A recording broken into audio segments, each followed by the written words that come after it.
इस पार्ट की शुरुआत वहीं से होती है जहां पिछला पार्ट एंड हुआ था। यांग मिंग आता है और कहता है, और रियली, तो तुम मुझे भी नहीं पहचानोगी? उसे देखकर नुआन नुआन की तो हालत ही खराब हो जाती है। वो सोच भी नहीं सकती थी कि यांग मिंग यहाँ आ जाएगा।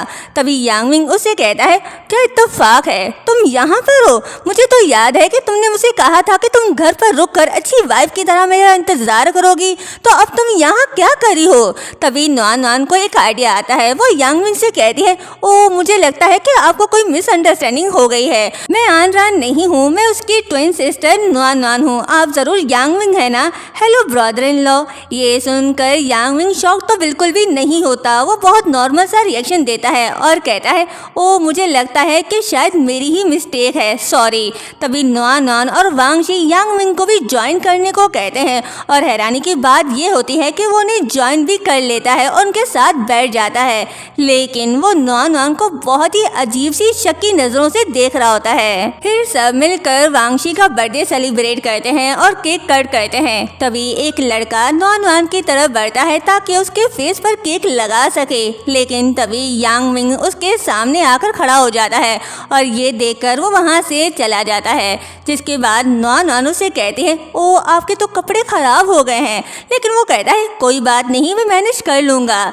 जिसके बाद वो नुआन नुआन से कहता है, तुम यहाँ हो तो तुम्हारी सिस्टर यहाँ क्यों नहीं? क्या तुमने उसे पार्टी के लिए इनवाइट नहीं किया? जो सुनकर वो सोच में पड़ जाती है कि अब मैं क्या बहाना बनाऊं। फिर कह रही है, मैंने अपनी सिस्टर को बोला था लेकिन उसने मना कर दिया, ये कहकर कि वो घर पर रुककर आपका इंतजार करेगी। देखे ना कितनी क्यूट और लविंग वाइफ है मेरी sister. You are so lucky brother in law.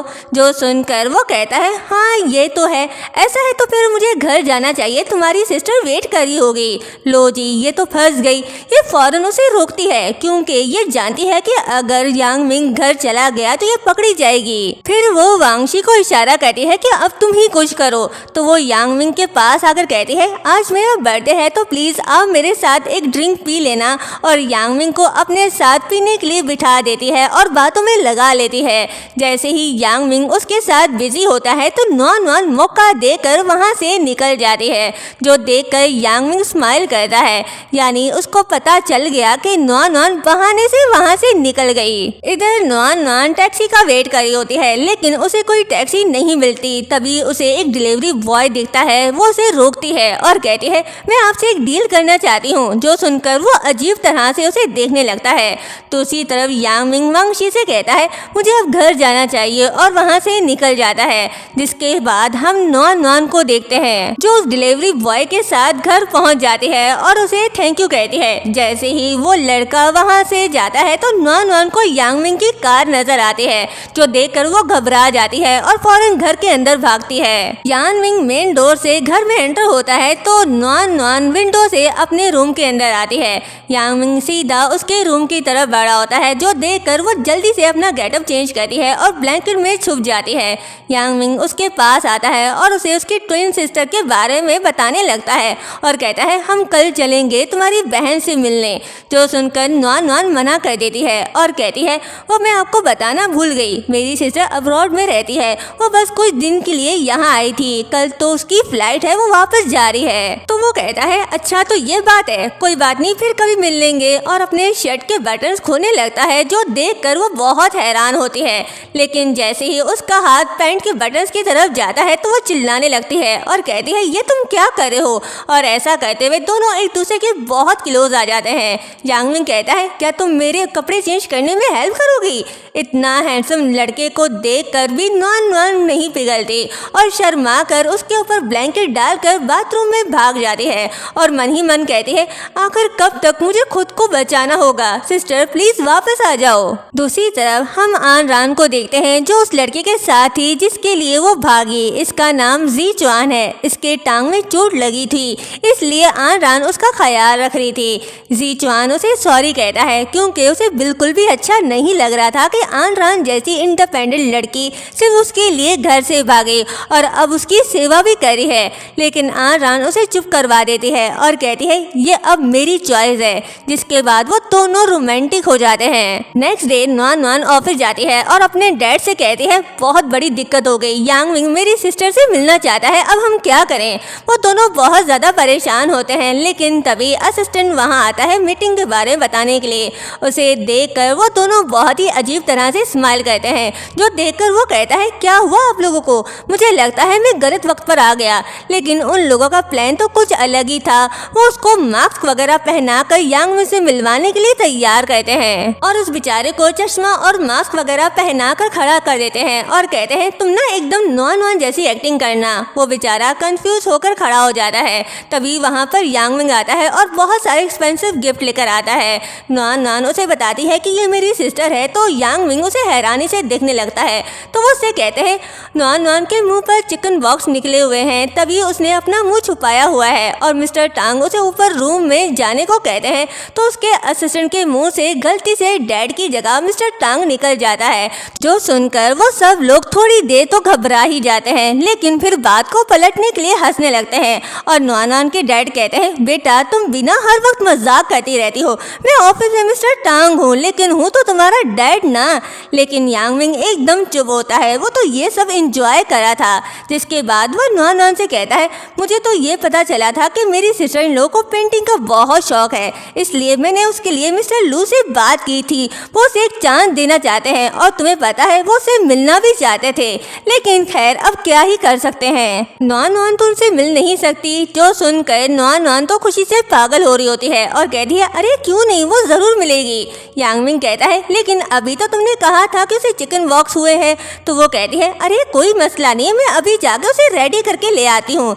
जिसके बाद वो असिस्टेंट को रूम में लेकर जाती है और कहती है तुम यहाँ पर बेड पर लेट जाओ और ये कपड़े मुझे दे दो। तो वो ऐसा ही करता है। जिसके बाद वो नीचे जाती है और यांग मिंग से उसकी सिस्टर इन लॉ बनकर मिलती है। तभी वो उसे कहता है मेरी वाइफ कहाँ है। तो वो कहती है ओ हाँ, मेरी सिस्टर के सर में थोड़ा दर्द हो रहा था, इसलिए वो रूम में सो रही है। आप मिस्टर लू से मेरी बात करवाने के बारे में कुछ कह रहे थे ना। तो वो स्माइल करता है और उसे वीडियो कॉल लगा के देता है। जिसके बाद नुआन उसको अपनी सारी पेंटिंग दिखाती है और बहुत ज्यादा खुश भी दिखाई दे रही होती है। तभी मिस्टर टांग यांग मिंग को नुआन के बारे में बताने लगते हैं और कहते हैं मेरी छोटी बेटी ऐसी ही है, ये बचपन से ही बहुत ज्यादा चुलबुली है, जबकि आन रान इससे बिल्कुल ऑपोजिट है। जो सुनकर यांग मिंग कहता है लेकिन मुझे तो दोनों एक जैसी लगती हैं। तभी मिस्टर टांग को रियलाइज होता है कि वो गलत बोल गए और वो टॉपिक को बदल देते हैं। जिसके बाद नुआन यांग मिंग को उसका फोन वापस करती है और थैंक यू बोलती है। तभी एक कैट जो आन रान की थी उसके पास आने लगती है, जो देखकर वो डर जाती है। तो वो उसको अपने पास आने से रोकती है। तभी यांग मिंग उसे पकड़ लेता है और मिस्टर टांग उसे बताते हैं कि नुआन को कैट के हेयर से एलर्जी है। वो जब भी कैट को टच करती है उसकी बॉडी पर रैशेस पड़ जाते हैं। तो वो नुआन को गोद में उठाकर बाहर ले आता है और पूछता है तुम ठीक तो हो ना। तो वो कहती है हाँ मैं ठीक हूँ, मैं अपनी सिस्टर को बुलाकर ले आती हूँ, और वहाँ से चली जाती है। जो देखकर वो स्माइल करता है लेकिन कुछ कहता नहीं और फिर से असिस्टेंट निकाब पहनकर नुआन बनकर बाहर आता है और यांग मिंग को उल्लू बना देता है। लेकिन ऐसा सिर्फ वो लोग सोच रहे थे। जिसके बाद नुआन और उसके डैड का मेलो ड्रामा शुरू हो जाता है। लेकिन नुआन की मॉम कहती है ज्यादा ड्रामा मत करो, चुपचाप घर जाओ। तो नुआन यांग मिंग के साथ कार में बैठ जाती है। फिर वो यांग मिंग को थैंक्स कहती है, जिस पर वो कहता है थैंक यू किस लिए। तो वो कहती है जो भी तुमने मेरी फैमिली के लिए किया मुझे बहुत अच्छा लगा, मुझे तो समझ नहीं आ रहा कि मैं तुम्हें रीपे कैसे करूं। तो वो कहता है बहुत आसान है और उसके क्लोज आने लगता है। जिस पर वो ब्लश करने लगती है और पूछती है क्या मतलब। तो वो कहता है हमारी शादी को 1 वीक हो गया है लेकिन अब तक हमारे बीच कुछ हुआ नहीं, और उसके क्लोज आने लगता है। लेकिन तभी नुआन को छींक आ जाती है, जिस पर यांग मिंग का मूड खराब हो जाता है। लेकिन नुआन बार बार छींक रही होती है, जो देखकर उसको लगता लगता है कि कुछ तो गलत है। वो उसे फौरन घर ले आता है और डॉक्टर को भी बुलाता है, जो नुआन नुआन को चेक करते हैं और कहते हैं कि इसे एलर्जी हो गई है। डॉक्टर के जाने के बाद यांग मिंग नुआन नुआन को दवाई खिलाता है और अपना ख्याल रखने को कहता है। साथ में सर्वेंट से भी कहता है कि अब से 1 वीक तक नुआन नुआन को कोई भी स्पाइसी फूड नहीं देना, सिर्फ लाइट फूड ही देना। और ये सब देखकर नुआन नुआन मन ही मन बहुत खुश हो रही होती है। जब यांग मिंग सो रहा होता है तो वो उसे देख कहती है कितना अच्छा है ये, लेकिन तभी उसे रियलाइज होता है कि वो उसका नहीं, इसलिए वो खुद को कंट्रोल करके अपना मुंह दूसरी तरफ फेर लेती है। तभी यांग मिंग आंखें खोलता है और उसे देखकर स्माइल करता है। नेक्स्ट डे नुआन नुआन खुद लंच बनाती है और यांग मिंग के ऑफिस उसे देने जाती है, क्योंकि वो उसे थैंक्स कहना चाहती थी। लेकिन जैसे ही वो उसके ऑफिस में जाती है तो उसके अवार्ड्स देखकर हैरान रह जाती है और फोटोज क्लिक करने लगती है। मन ही मन कहती है मुझे नहीं पता था कि ब्रदर इन लॉ इतने औसम हैं। तभी यांग मिंग ऑफिस में आता है तो वो उसे देखकर छुप जाती है, लेकिन उसके साथ एक लड़की भी होती है जिसका नेम बाई चियान है। वो उसके साथ फ्लर्ट करी होती है तो यांग मिंग उससे कहता है मैं मैरिड हूँ। वो कहते हैं मुझे कोई फर्क नहीं पड़ता, मुझे पता है वो सिर्फ एक बिजनेस मैरिज है। और यहाँ हमें ये पता चलता है कि चियान यांग मिंग की चाइल्डहुड मूनलाइट थी। उन दोनों को साथ देख नुआन नुआन को बहुत गुस्सा आ रहा होता है और इसी जेलेसी के बीच वो चेयर पर एक पंच दे मारती है, जिससे यांग मिंग उसकी तरफ देखता है और पूछता है कौन है। और यहीं पर ये पार्ट एंड होता है। चैनल को सब्सक्राइब और वीडियो को लाइक शेयर करना मत भूलिएगा। Thank you so much.